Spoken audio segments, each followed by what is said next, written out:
Howdy. This is our third video for Chapter 1. We're going to pick up where we talking earlier about different types of attacks, different kind of threats, viruses, worms, structured threats, unstructured threats. And we're going to kind of summarize this. There's two ways we can attack a particular system. We specifically target.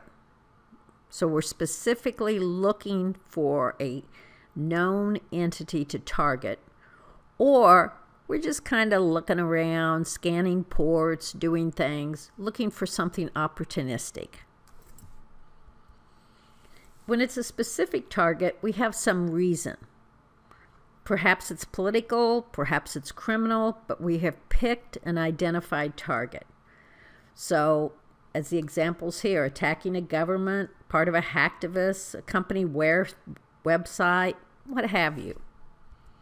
When it's opportunistic, you can think about this as an analogy to someone walking down the street looking for unlocked cars. We're just looking for an opportunity. So it's scanning ports, going through a lot of sites, looking for something vulnerable, perhaps throwing a lot of malware out there and seeing where it sticks. They're not targeting anything specific or identified. They know a vulnerability and they're just looking for that unlocked door, how they can find the vulnerability. They may be looking for a specific industry sector or something, but they haven't identified a target. The way you minimize possible avenues of attack, and we'll see more of this in Chapter 2, is you try to reduce the attacks, just as I said earlier, by ensuring that all patches are up to date.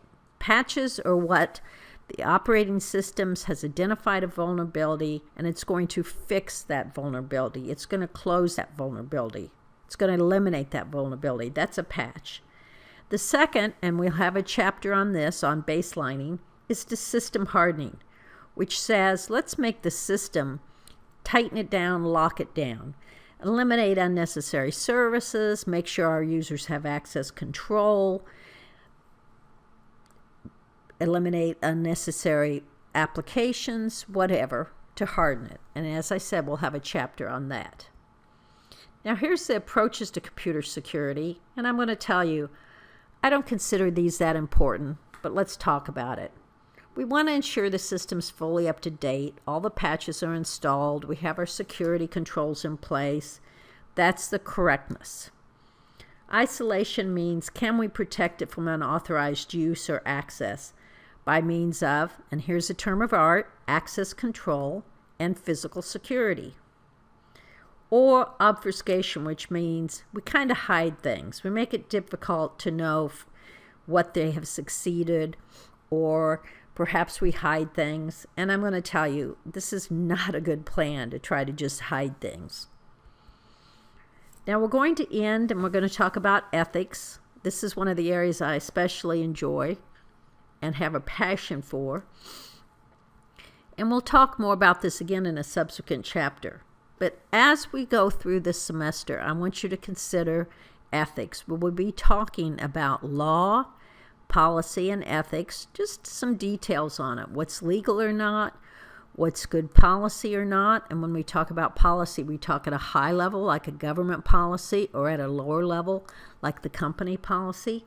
And also ethics. What's right and what's wrong? What's your moral compass? And we'll talk more about this towards the end of the chapter. End of the semester. Now there's a couple things I want you to consider that I've introduced, that I will continue to introduce and talk about. One is room to tomb.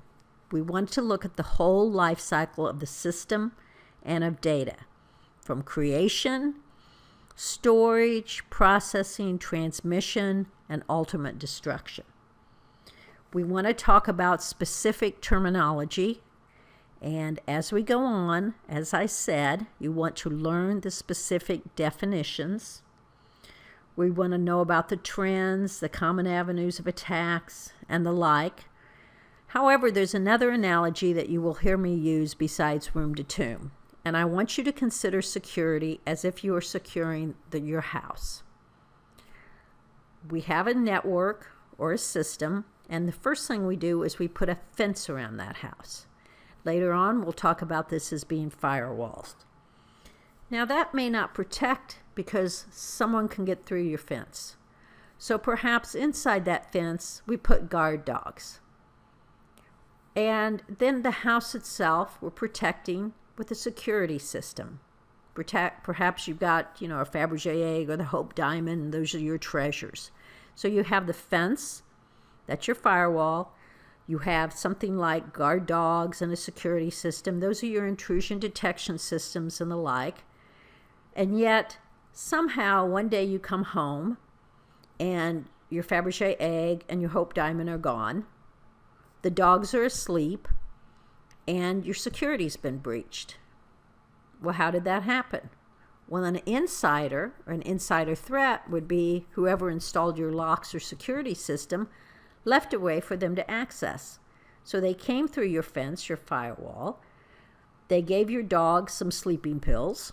The analogy would be they've escaped the intrusion detection. They've created a back door or circumvent any kind of defenses we put in place. I want you to continue to think of this analogy as we build on this semester. You'll hear me talk about womb to tomb a lot, and you'll hear me talk about the analogy of how you protect, how you layer your defenses, and how they can be circumvented. This concludes Chapter 1. You have some assessments. We'll be moving on to Chapter 2. Thank you.